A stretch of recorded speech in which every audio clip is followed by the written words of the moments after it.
agakiza mweguriye amaboko yanjye muyakoresha ushaka mwami muyakoresha ushaka. Imirasire y'izuba ku muti udakwiye kuducika. Twavuze kuri temperance, kwirinda ibitemewe no gufata mu rugero ibyemewe, ndetse twabonye umwuka mwiza, twiga n'impumeko yo gushyitsa hehe mwabyibagiwe. Twaganiriye tuniga umwitozo w'impumeko yo gushyitsa mu nda, uburyo bwo kugira ngo twivure agahinda, abagira umujinya ukabije ukoze ubwo buryo urashira, ababura ibitotsi. Impumeko yo gukurura umwuka mwinshi uwucishije mu mazuru ukaza kuwusohora bukeya uwucishije mu kanwa, ituma umubiri ugubwa neza. Ndetse twarebye ku kiruhuko, tubona ko umuntu mukuru byibuze aba akwiye gusinzira hagati y'amasaha 7 n'8, kandi amasaha 2 ya mbere ya saa sita z'ijoro akaba asinziriye byimbitse. Twabonye umuti uruta iyindi, ntabwo nzi ko abantu babizi, ariko umwe mu miti ikoreshwa kwa muganga ni ukwiringira Imana. Haleluya!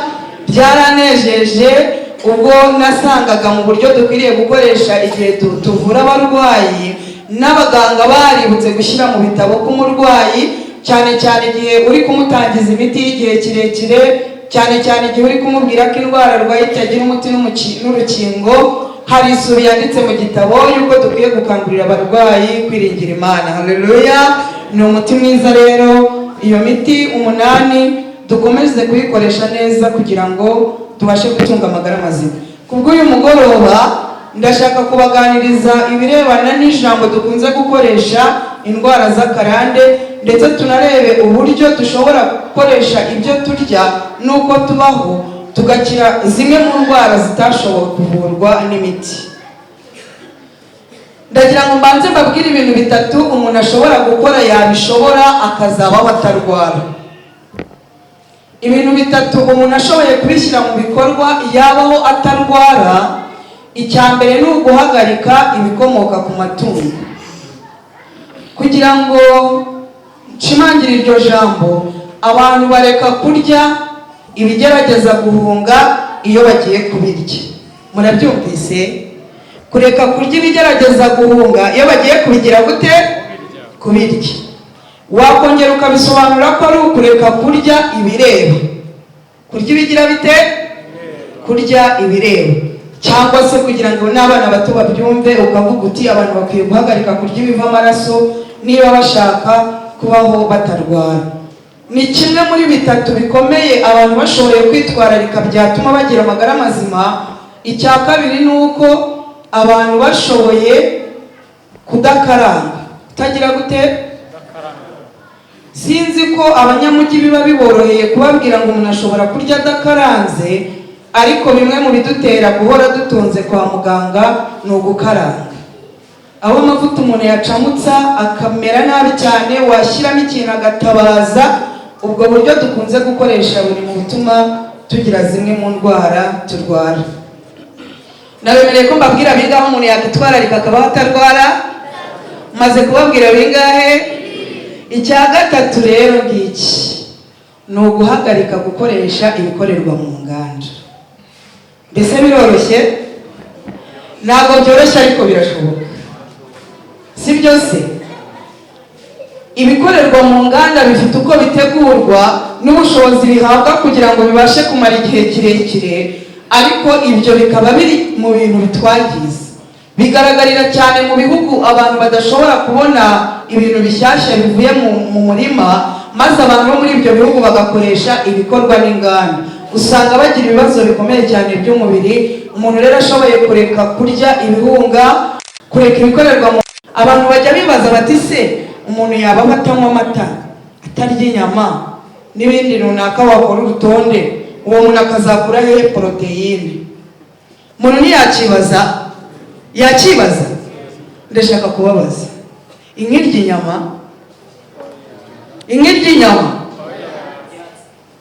Inka ntabwo irya inyama, ahubwo irya iki? Iyo dushaka poroteyine tuyishakira he? Ku nka. None niba dushaka poroteyine tukayishaka ku nka, kandi nk'ikaba itarya inyama ikaba itanywa amata. Mbabazi, turiye iby'inka irya twabona poroteyine ntitwazibona? Gihita gisobanuka neza, kuko niba dushaka poroteyine tuyikuye ku nka kandi nk'ikaba itarya inyama, bivuga ngo turiye nk'iby'inka irya natwe twayibona. Yego. Ikindi, ingagi, dufite amahirwe igihugu cyacu kibamo ingagi, biri no mu bitwongerera amadovize, ni ishema kuba tuzifite. Ingagi ni nk'umuntu ibice birenga 90%, mbese si byo? Nyamara iyo ngagi ifite ibiyigize bimeze nk'iby'umuntu hejuru ya 90%, irya ibyatsi. Ku bashoboye kuyibona, igira imbaraga cyangwa ntazigira? Umva, bamwe mu bantu bari muri iri teraniro bafite ibiro byinshi, nshobora kuba ndi muri batatu babanza, ariko ishobora kuneruza ikiganza kimwe. Yego. Kandi igiki ni ukuvuga ngo natwe tubiriye rero ntitwabura poroteyine. Yego. Nari nababwiye ko ndi bugire icyo mbabwira ku kamenyero dufite katari keza ko kuvuga ngo indwara z'akarande. Ndashaka kubanza kubakorera icyo abongereza menya ari babikoresha, guforumata. Guforumata ni uguhanagura. Ndashaka kubaforumata, ndashaka kubahanaguramo ko nta ndwara z'akarande zibaho. Nta ndwara z'akarande zigira gute? Nazo. Nta hame ryanditse rivuga ngo niba iwacu barwara diyabete uko byagenda kose nanjye nzayirwara. Ntaho byanditse. Nta hame rivuga ko niba abo nkomokaho bagira umuvuduko ukabije w'amaraso nanjye ngomba kuwurwara. Ahubwo reka mbabwire ukuntu biza. Abantu babaho ubuzima busa nk'ubwo bene wabo babayeho. Yego. None iyo tubayeho nk'uko bene wacu babayeho, birangira turwaye indwara nabo bagiraga bate? Yego. Ngi akarande nako bivuga ngo duhinduye uburyo bwo kubaho, ntitubeho nk'uko babayeho, twabasha kugira ubuzima batashoboye kugira. Yego. Nuvuka bakakubwira bati iwanyu habamo za diyabete, habamo za sima, habamo umuvuduko ukabije w'amaraso, habamo ibi, uzite ku gukurikirana ngo babayeho bati, uzahindura ibyo bintu, uzarebe kutazagira ubuzima bwiza. Cyari kimwe ariko zirahari, turanazirwaye. None se dukora iki kugira ngo dutize umubiri wacu imbaraga, tubashe gukira zimwe mu ndwara zagiye zinanirwa n'imiti? Buriya umuntu agizwe n'ibyo arya. Murabyemera? Umuntu agizwe n'ibyo agira ate? Bivuga ngo duhinduye ibyo turya nuko tubirya nuko tubaho, hari byinshi byashobora guhinduka mu mubiri wacu. Uburyo ngiye kubabwira ni regime ushobora gukoresha ufite zimwe mu ndwara z'igikatu, umubiri ukawuha umwanya n'imbaraga n'ubushobozi bwo guhangana n'izo ndwara. Kubw'amahirwe purusa nyinshi abantu bagiye bakira, ariko niyo utakira uroroherwa. Byo byose gukira no koroherwa abantu barumva yuko ari ibintu bibiri. Yego. Ni uburyo nakoresheje mfite ikibazo cy'umubyibuho ukabije. Se abantu barabizi ko umubyibuho ukabije ari indwara? Ni indwara yica. Ni ukuvuga ngo iyo ugize ibiro biruta cyane uko ureshya, ni indwara ishobora kwica. Ntabwo dufite umwanya uhagije ngo mbaganirize ibyo bita BMI, body mass index, ibipimo bifatwa bakurikije uburebure n'ibiro umuntu apima ngo bamwereke akaga gafite. Ariko hari urwego ugeraho iyo urengeje iyo bita BMI iri hejuru ya 40, ukaba udafite ingorane zo kurwara indwara zidakira gusa, ahubwo ugeze ku rwego rwo kwicwa n'umubyibuho umeze ute? Hahandi ushobora kurwara ibicurane umubiri ukabura icyo wakora, ugasinzira mu gitondo n'ubyuke. Hahandi ushobora gutsikira bakikubita hasi, ubwonko ntibuzabona imbaraga zo kugaruka ku murongo bikarangira. Uwo muntu akaba azize indwara y'umubyibuho umeze ute? Mushobora kuvuga muti se byashoboka gute ko bivuje umubyibuho ukabije kandi tubona n'ubundi abantu benshi turusha ibiro? Nimwabyibaza reka mbumvishe ko ikibazo cyari kimeze. Wenda hari abantu banze imbere, abambonye ubu bakumva yuko nyirwaye, ariko njye mbona narakize, kuko ku biro nari mfite hagabanutseho ibiro 26. ni bikeya niba ibyo mfite haravuyeho 26 nta kintu mwumva. Hari igihe nzaza mu materaniro mubona imyenda iri kujegera niyamwiraga icyo gihe. Ubwo buryo nakoresheje bwakoreshwa n'ufite ikibazo nk'icyo nari mfite, bwakoreshwa n'umurwayi wa diabete, bwakoreshwa n'umurwayi w'umuvuduko ukabije w'amaraso, bwakoreshwa n'umuntu bapimye bakamubwira ko afite imbuto ya kanseri mu mubiri we, bya bintu by'ibirwara bigiye biremereye bikomeye. Ubwo buryo rero ni ukugira igihe gihagije umubiri wawe inzira y'igogorwa nta bintu birimo, maze healing power cyangwa healing process imbaraga ituvura itubamo ikabona uko ihangana n'ibibazo ufite mu mubiri. Ibyo ntitwabiganiriyeho bihagije.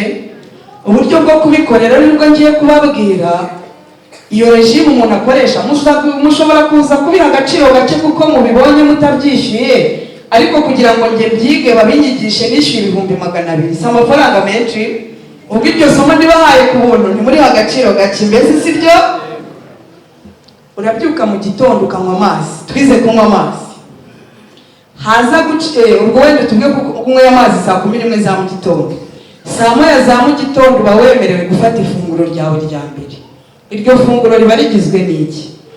Riba rigizwe n'imbuto. Iki? Imbuto rero uburyo bazirya nabyo dukora amakosa. Kurya imbuto ni ukurya amabara. Iyo uriye imbuto 5 ariko zikaba ziri mu ibara rimwe, uba uriye imbuto zigahe? Uriye urubuto rumwe. Iyo bakubwiye rero ngo ni ugufata imbuto byibuze amabara 3, ni ukubera yuko amabara ari niko n'ibyo zidufasha biba bigiye bimeze. Yego, ubwo rero uwo muntu ushaka guha umubiri w'ubudahangarwa kuko ikibazo gikomeye afite cyangwa ashaka kwirinda, afata imbuto mu gitondo byibuze amabara ngahe? 3, akazibanza, hanyuma agafata n'umuceri. Iyo tuvuga umuceri dukoresha dushaka kugira ubudahangarwa umubiri wacu, ntabwo ari uyu muceri w'umweru, kuko uyu muceri w'umweru kugira ngo uboneke uba watonowe, wamara gutonorwa ugakoborwa cyane kugeza aho uhinduka iki? Ubu umuti rero ni uwo bita brown rice. Ni umuceri w'umwimerere udakoboye, ubutonoye gusa ariko utagize ute? Ubu uri ku rwego kugira ngo abantu babyumve nk'urw'ingano ziba ziriho, kuko ingano ziba zavuyeho igishishwa ariko ntiziba zikoboye.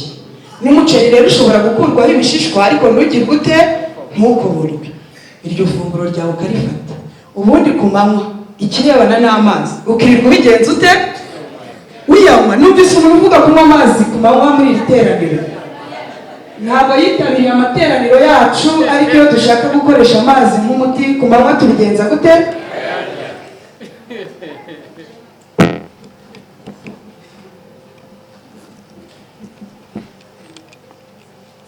Turayahekenya akanoga.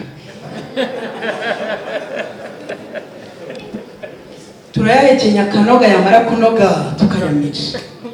Twavuganye ko tuba turi kugira ngo yivange n'amacandwe aze kuyaha ubushobozi bwo kwinjira agere muri serire, turemangingo duto tw'umubiri, agende kuragere mu bwonko. Yego, noneho irindi funguro tuza kurifata mbere ya saa 9 z'umugoroba. Imbuto byibuze amabara ngahe? N'umuceri witwa ngo iki? Brown.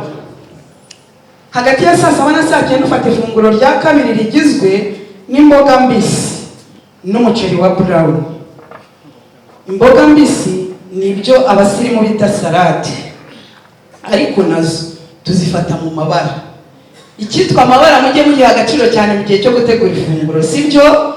Iyo ufashe imboga mbisi zisa ufashe uruboga rumwe, ariko iyo uzifashe mu mabara atandukanye, ubundi buryo bwo gutegura imbuto no gutegura imboga wigana umukororombye ugira amabara ngahe? Mwabonye ko ari menshi cyane, ariko byibuze mu bushobozi bwacu bakavuga bati byibuze amabara ngahe? Beterave n'umutuku, kokombure n'icyatsi kibisi, tugafata n'iki kindi buriya kugira ngo tumiranye amabara, na karoti y'umuhondo. Tubonye 3 tukabibanza mbere y'ifunguro, ubundi tukirira umuceri wacu wa brown. Byaba byiza ukaba ufite akavuga, ugatangira rero amazi yawe, ntugire ibindi bintu uza gushyira mu nda uza kumara umwanya uhagije, umubiri ukaza gukora bya bindi bikagushiramo, healing process ikabona umwanya wo kukwitaho. Mu mezi 3 umaze kubona ingaruka z'ibyo wakoze. Yego, bahaye umuti mwiza kandi w'ubuntu, abafite ibibazo muzawukoreshe bizabagirira umumaro. Ndabashimira ko mwanyuze amatwi, ikibazo muzambaza nzakibasubiza. Imana ibahumugisha mu izina rya Yesu.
God.